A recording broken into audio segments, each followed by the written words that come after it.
Alright. This one's gonna be a tough one.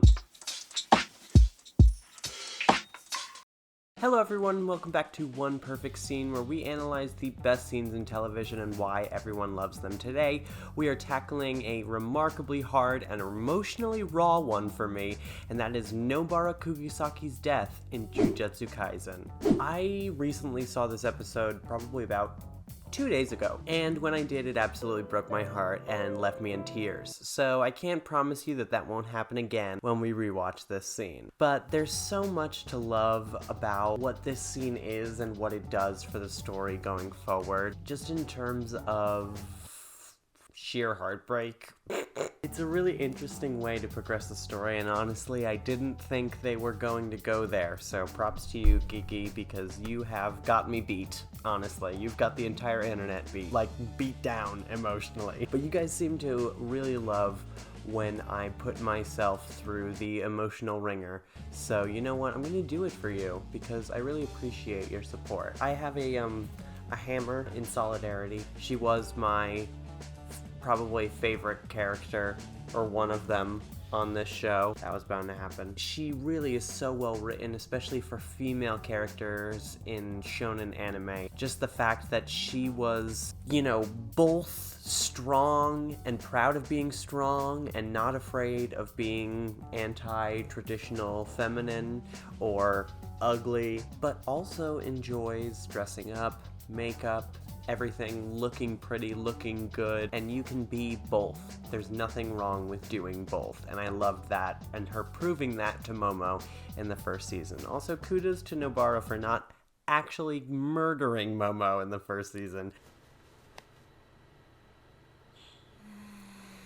It's so sad to see Sayori looking stressed and unhappy with her job and working so much because, she wanted that, or used to have that simple life on the countryside before she had to move again. And we don't know where she moved to, but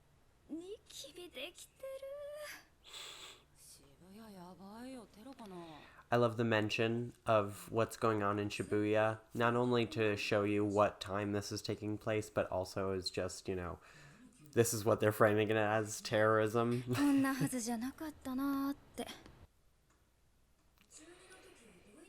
Her thinking that it wasn't supposed to turn out like this is the same mindset the audience has this entire episode.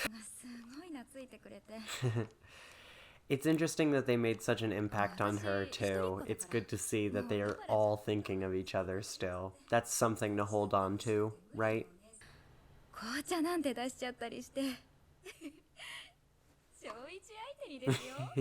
It's so adorable. Yeah.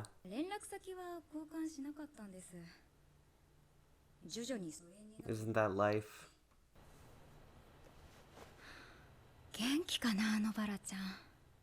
I love the hopeful look she gives.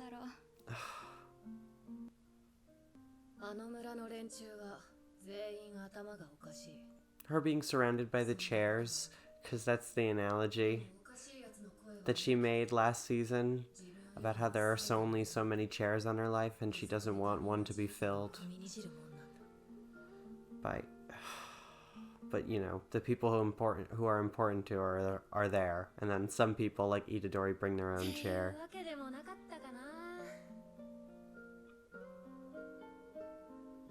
The sweeping shot is amazing to see her friend behind her.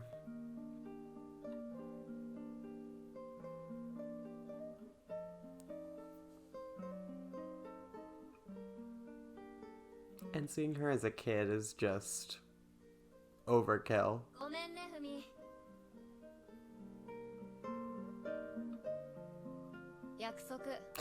And seeing her just and the chair tip over, she can't keep the promise to her friend.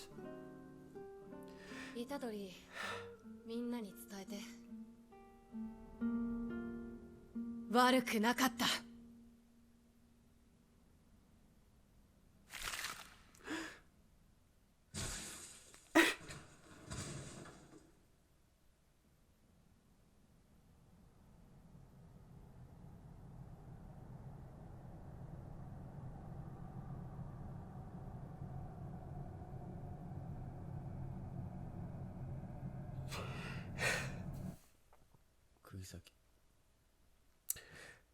How dare they?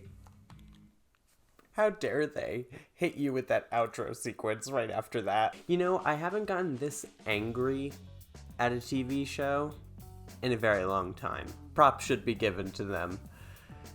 Not because I'm super special or anything, but, you know, it's hard to make me that mad at a sequence of events. The good thing about this show is that as mad as I am, from a writing perspective, it doesn't seem unnecessary. While this arc has had a lot, and I mean a lot, of death.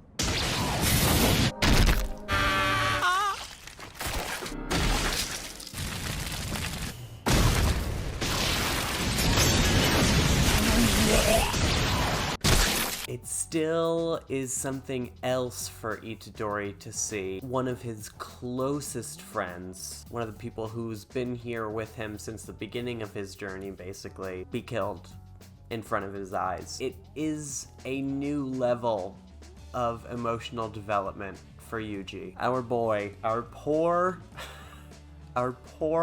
boy. He's just a himbo, a really strong himbo in a really awful world that beats him down every second that he breathes. But it is going to fundamentally change him in a way that Junpei couldn't, just because of the scale. Junpei he wanted to bring into his life.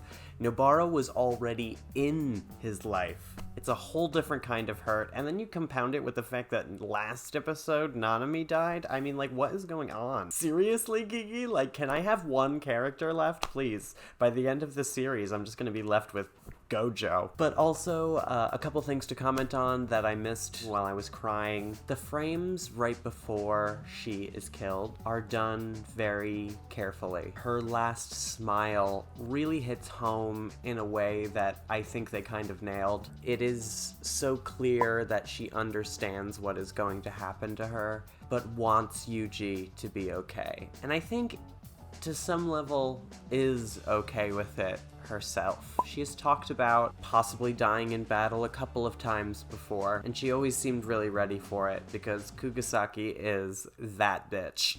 It breaks my heart to lose her, and it breaks Yuji's.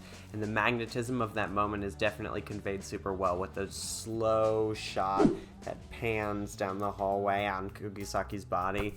That is wonderfully done, animation-wise, and also just in terms of conveying how big this moment is. I doubt anybody needs emphasis, but it emphasizes it nonetheless. It is, I think, a good choice in this case that they didn't show us her face while it was, let's not mince words, exploding. You know, Junpei's death was really awful because it was just so grotesque, and while that does work in terms of shock, I think for Nobara, since she's such a big and important character, it's better to have them go out in a way like this, with a lot of dignity. Not that Junpei didn't go out with dignity, because he's a wonderful boy, I miss him every episode. Nobara's image wasn't soiled in her last moments. She lived up to exactly what she stood for, always, and I will always respect her for that. I doubt anyone in this series will forget her. I'm really eager to see people's reactions. I do love, though, how the idol transfiguration kind of creeps in on her face, like, as the moment, like, they give you a little bit of time to linger with her smiling and her wonderful, wonderful last words to reassure Itadori, which I think are so poignant. They give you this little moment, and then they have that awful human transfiguration sound just as the veins start to go on her face. It makes you flinch and wince and also start to cry. Well, start to, please. At this point, I was crying for like 5 minutes already. By the way, I failed my own challenge, cried again. But anyway, if there's anything else about this scene that you guys want to speak up to, let me know, because I really enjoyed it. I felt it was extremely emotional. I loved how it was drawn, how they connected it to the chair analogy that she made in season 1. And I really appreciate how much time they put into Nobara's final goodbye. So while I'm sad to see her go, I think the execution was excellent. If you want to support us further, you can go to patreon.com/positivity. That's No, not Positivity. This is the second time I've done that. Patreon.com/positivity. That's POSITVTY. There you can get all this content before it goes up on YouTube. You get all of these reactions uncut, so watch them along with us. And also, they are not opaque, it's just the full clip. But anyway, let me know what scene that I should do next. I am really enjoying doing One Perfect Scene. It's a really fun series, and I hope you guys enjoy it too. So, if you want to see me do something else, let me know what scene you'd prefer in the comments below, and I will see you guys for the next video, and goodbye.